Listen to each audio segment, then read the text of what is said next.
Good afternoon, Trinidad and Tobago. I'm Rishi Harinan and C News is live at noon. Topping the news at this time, Claxton Bay fishermen are fearful of the impact the recent oil spill in the Gulf of Paria will have on them if not addressed immediately. President of the representing Claxton Bay Fishermen Association, Kishore Budram, told us the last time he got oil in his net, it posed problems for him and his trade. He wants Petro-Trin to come forward and tell them exactly what is taking place.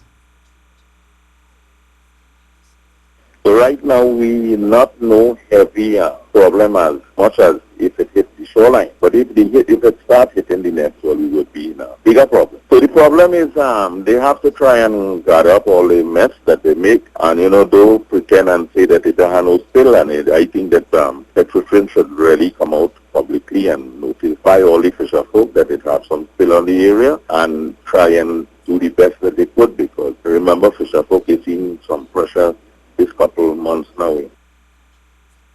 Mr. Budram said action will be taken if need be. For Petro-Trin to have good heads that go in and look after the equipment and make sure that they check the lifespan of these pipeline and these tanks and things, and because this is a serious issue that's happening over and over. And, I ain't going to really push at the moment, but if push comes to shove and I have to push, we're going to push. Because all the fisher folk complaining to me from the time they hear this issue, fisher folk, the first thing they would ask for compensation. Well, state-owned Petro-Trin is continuing its efforts to clean up the Gulf of Paria following an oil spill on Sunday. CNews understands it has deployed vessels to clean up the hydrocarbon. Petro-Trin said the oil was moving in a west-northwesterly direction and posed no visible threat to the southwestern peninsula at this time. In a release, it stated the company was aware of the concerns expressed over the impact of the spill on the Guaracara River and its adjoining communities. However, the company confirms that the spill occurred in the port of Pointe-a-Pierre, which is northwest of the Guaracara River. Some other news now. Moody's Investors Service has now downgraded Trinidad and Tobago's issuer and senior unsecured debt ratings to BA1 from Baa3 and assigned a stable outlook. This was revealed on Tuesday. According to the report, the authority's policy's response has been insufficient to effectively offset the impact of low energy prices on government revenues, as fiscal consolidation efforts have mostly relied on one-off revenue measures. The downgrade was also attributed to a steady rise in debt ratios driven by large government deficits, which has eroded strength in the fiscal. Moody's said declining production from maturing oil and gas fields, coupled with limited investment prospects in a context of low energy prices, have materially undermined medium-term growth prospects. The stable outlook to a BA1 rating incorporates moderate external risks as well as the benefits of the government's sizable fiscal buffers in offsetting further downsized risks and ample access to a relatively deep domestic financial market. Last week, Standard & Poor's also downgraded Trinidad and Tobago. Other news now, and the Minister of Education, Anthony Garcia, says an investigation will be launched into what caused a power surge at the Cunupia Government Primary School. On Monday, the school was forced to remain closed after a fire started in one of the air conditioning units at the facility. In the Senate on Tuesday, the minister said he has engaged an engineering assistant and the health and safety officer to look into the matter.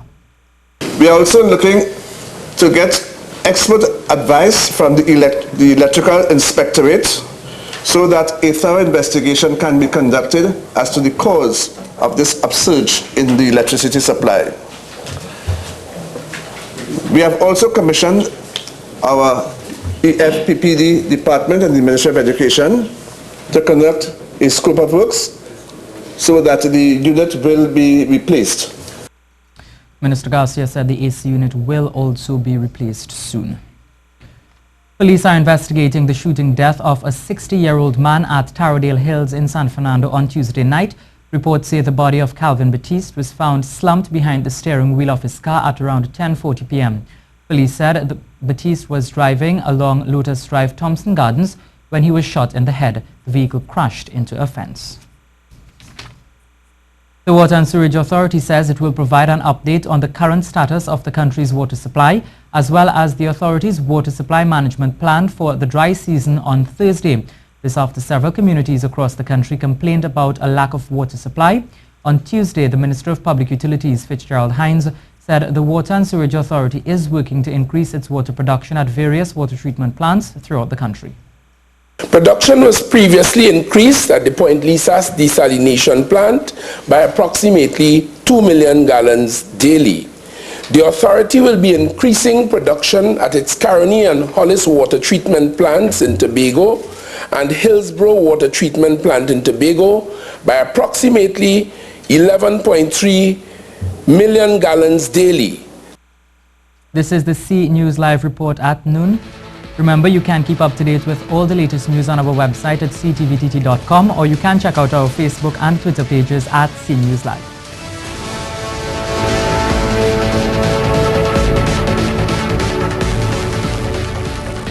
The property tax is unconstitutional, so says Larry Lalla, attorney at law. As he noted, there are several legal challenges that can be mounted against the law to undermine it.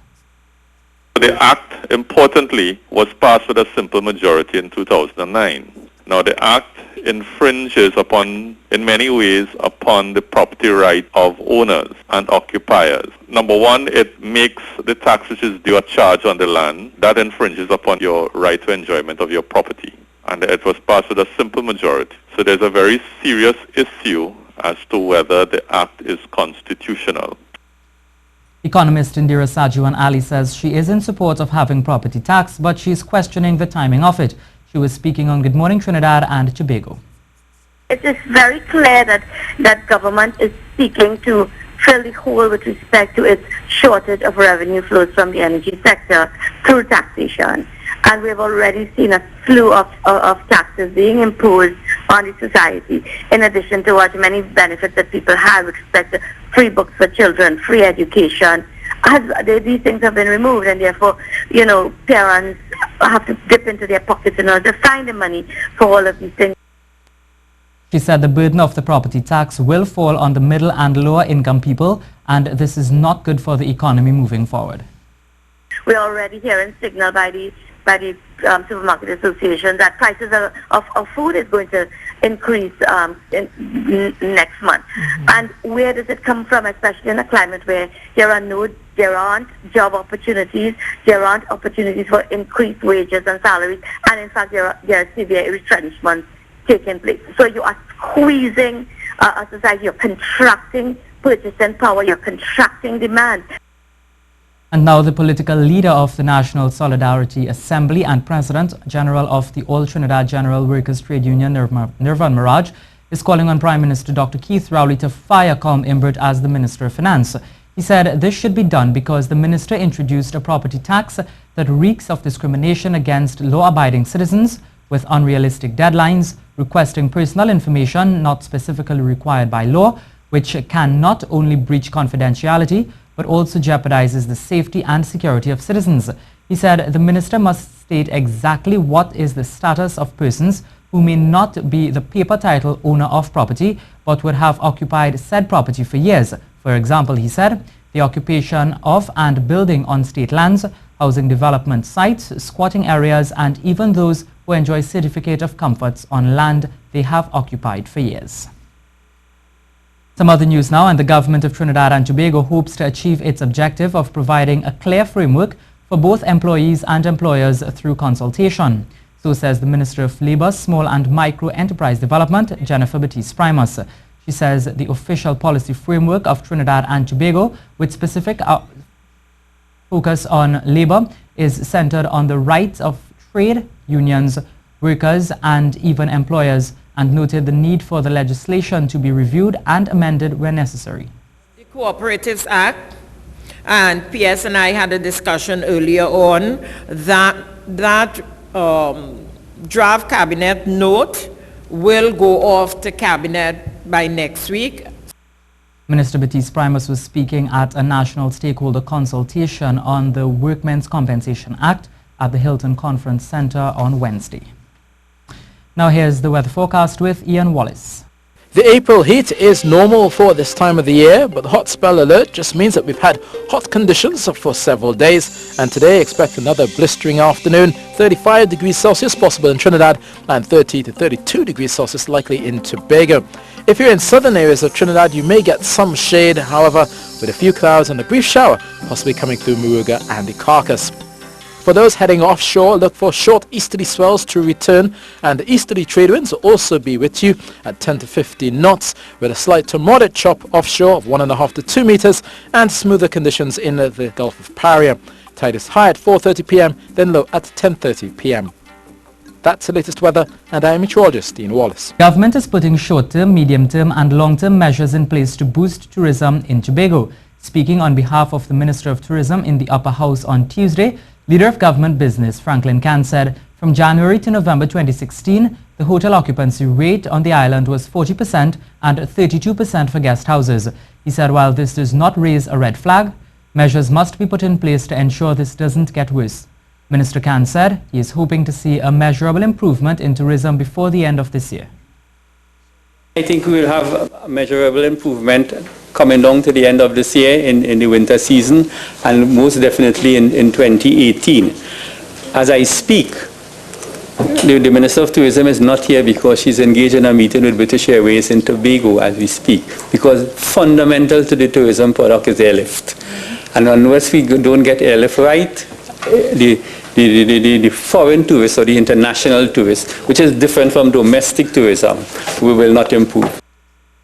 The Trinity Transporter was expected to make its first trip to Tobago today. The transporter is a barge and is one of 2 vessels which replaced the MV Superfast Galicia, which departed Trinidad last Friday. The General Manager of the Trinidad and Tobago Inter-Island Transport Committee, Leon Grant, is quoted as saying today's voyage will be a test run.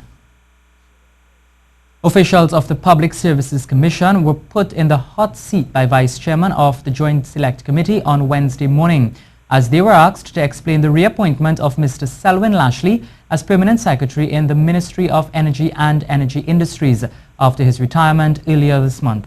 Vice Chairman Ramona Ramdial questioned whether the decision was fair. In light of persons waiting to be promoted to those positions and who have written exams, who have passed it, and who are just waiting to be promoted rather than reappointing a permanent secretary who is a retiree, by the way. Only in exceptional circumstances. So what? But the Commission reinforced that the decision was made on the advice of Cabinet. According to a member of the Commission, there was also no person available that could fill Mr. Lashley's shoes.